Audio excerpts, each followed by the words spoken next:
ओम नमः शिवाय। हर हर महादेव। श्री शिवाय नमस्तुभ्यम। दोस्तों, आज के समय में हर इंसान व्यापार और नौकरी के लिए बहुत परेशान है और इसकी वजह से वह बहुत परेशान रहता है। तो अब परेशान होने की जरूर नहीं है, क्योंकि हम आज आपके लिए पूज्य गुरु जी पंडित प्रदीप मिश्रा जी की कथा को सुनकर एक ऐसा उपाय ले है जिससे आपकी नौकरी संबंधी सारी परेशानी हल हो जाएगी, मतलब आपकी नौकरी लग जाएगी। और ये उपाय आपको प्रदोष व्रत के दिन करना है। तो चलिए जानते हैं इस उपाय के बारे में।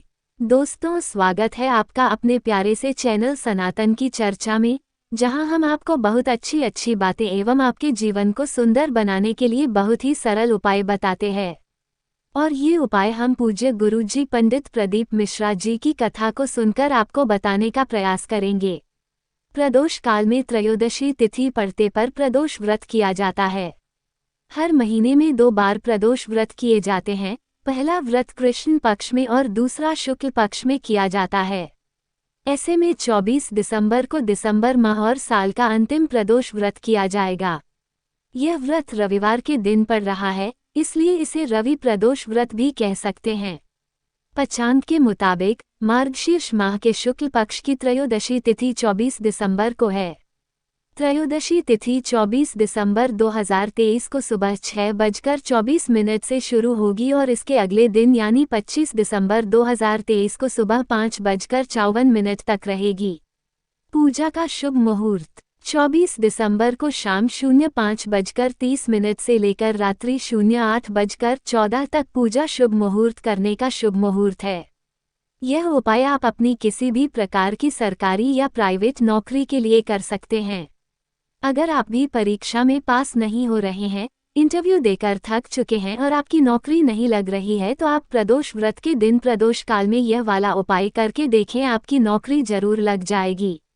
हे भगवान भोलेनाथ, आपसे प्रार्थना है कि जो भी ये वीडियो देख रहा है उसके घर हमेशा आपकी कृपा सदा बनी रहे और उसके घर में सदैव खुशियां ही खुशियां हो। तो दोस्तों, इस उपाय में आपको प्रदोष व्रत के दिन शाम के समय प्रदोष काल में 1 लोटा जल और एक छोटे से पात्र में शुद्ध देसी गाय का दूध लेकर जाना है। इसके साथ में आपको 2 आटे के गोल बाती के दीपक तैयार करके लेकर जाना है, जिसमें से पहला दीपक आप शुद्ध देसी गाय के घी का लेकर जाएंगे और दूसरा दीपक आप तेल का लेकर जाएंगे। ये सभी सामग्रियां लेकर आप अपने घर के पास में जो बेलपत्री का वृक्ष हो उसके नीचे प्रदोष व्रत के दिन प्रदोष काल में लेकर पहुंच जाइए। बेलपत्री का वृक्ष बड़ा होना चाहिए। अब आप उसी बेलपत्र के वृक्ष के नीचे जाकर बैठ जाइए। अब आप उस बेलपत्र के वृक्ष की जड़ में सबसे पहले अपना आधा लोटा जल समर्पित कीजिए। उसके बाद में अपना वह पूरा दूध समर्पित कर दीजिए और आखिरी में आपके पास जो जल बचा हुआ है वह पूरा वहीं पर समर्पित कर दीजिए। मतलब पहले जल चढ़ाना है, फिर दूध चढ़ाना है, फिर वापस से जल चढ़ाना है। अब आपको अपने सीधे हाथ की तरफ शुद्ध देसी गाय के घी का दीपक जलाना है और उल्टे हाथ की तरफ तेल का दीपक जलाना है। दोनों दीपक को जलाने के बाद आप हाथ जोड़कर भगवान से अपनी नौकरी के लिए, परीक्षा के लिए, इंटरव्यू के लिए प्रार्थना करें और वहीं पर धोख देकर आशीर्वाद लेकर अपने घर वापस आ जाए। और अपने मन में भगवान भोलेनाथ के प्रति पूर्ण श्रद्धा और विश्वास रखें, जिससे मात्र 3 महीने में ही आपके नौकरी के योग बनने लगेंगे और आपकी नौकरी लग जाएगी। तो एक बार ये उपाय जरूर आजमाएं, आपको अवश्य ही लाभ होगा। इसके अलावा भी कुछ ऐसे उपाय हैं जिनको अपनाकर आपको मनचाही नौकरी अवश्य मिल सकती है। चलिए जान लेते हैं उन उपाय के बारे में।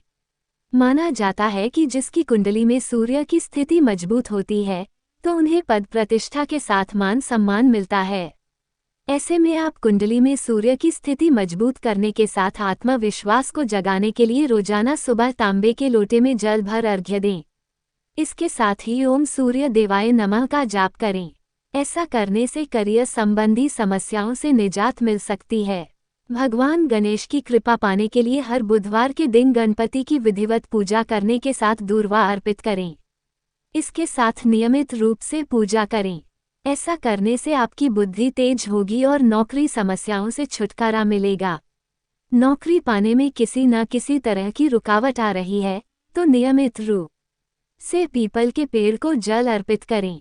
ऐसा करने से शुभ फलों की प्राप्ति होगी। शनिदोष होने से भी करियर में किसी न किसी तरह की परेशानी बनी रहती है। ऐसे में शनिवार के दिन शनिदेव का सरसों के तेल का दीपक जलाएं। नियमित रूप से भगवान हनुमान जी की पूजा करना का फल मिलता है।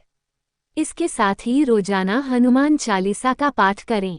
ऐसा करने से व्यक्ति के जीवन में आने वाली सभी मुश्किलें समाप्त हो सकती है। अगर इंटरव्यू देने जा रहे हैं तो उससे पहले इस उपाय को जरूर कर लें। एक नींबू लेकर उसके चारों ओर 4 लौंग लेकर गाड़ दें। इसके बाद 108 बार ओम श्री हनुमन्ते नमः मंत्र का जाप करें। इसके बाद हनुमान जी का ध्यान करते हुए इसे अपने पास रख लें। शनिवार के दिन विधिवत तरीके से शनिदेव की पूजा करें। इसके साथ ही ओम शं शनश्चराय नमः मंत्र का 108 बार जाप करें।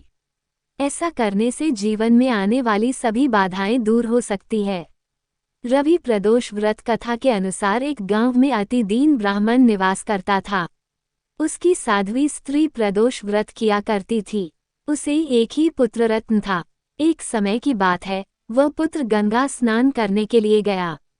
दुर्भाग्यवश मार्ग में चोरों ने उसे घेर लिया और वे कहने लगे कि हम तुम्हें मारेंगे नहीं, तुम अपने पिता के गुप्त धन के बारे में हमें बतला दो।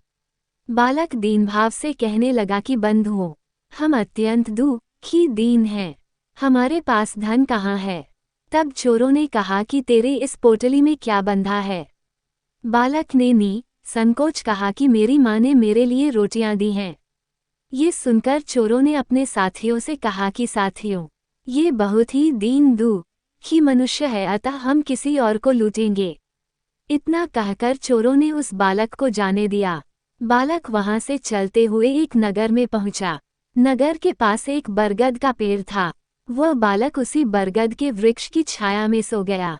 उसी समय उस नगर के सिपाही चोरों को खोजते हुए उस बरगद के वृक्ष के पास पहुंचे और बालक को चोर समझकर बंदी बना राजा के पास ले गए। राजा ने उसे कारावास में बंद करने का आदेश दिया। ब्राह्मणी का लड़का जब घर नहीं लौटा तब उसे अपने पुत्र की बड़ी चिंता हुई। अगले दिन प्रदोष व्रत था। ब्राह्मणी ने प्रदोष व्रत किया और भगवान शंकर से मन ही मन अपने पुत्र की कुशलता की प्रार्थना करने लगी। भगवान शंकर ने उस ब्राह्मणी की प्रार्थना स्वीकार कर ली। उसी रात भगवान शंकर ने उस राजा को स्वप्न में आदेश दिया कि वह बालक चोर नहीं है, उसे प्रातःकाल छोड़ दे, अन्यथा उसका सारा राज्य वैभव नष्ट हो जाएगा। प्रातःकाल राजा ने शिवजी की आज्ञानुसार उस बालक को कारावास से मुक्त कर दिया। बालक ने अपनी सारी कहानी राजा को सुनाई। सारा वृतांत सुनकर राजा ने अपने सिपाहियों को उस बालक के घर भेजा और उसके माता पिता को राजदरबार में बुलाया। उसके माता पिता बहुत ही भयभीत थे।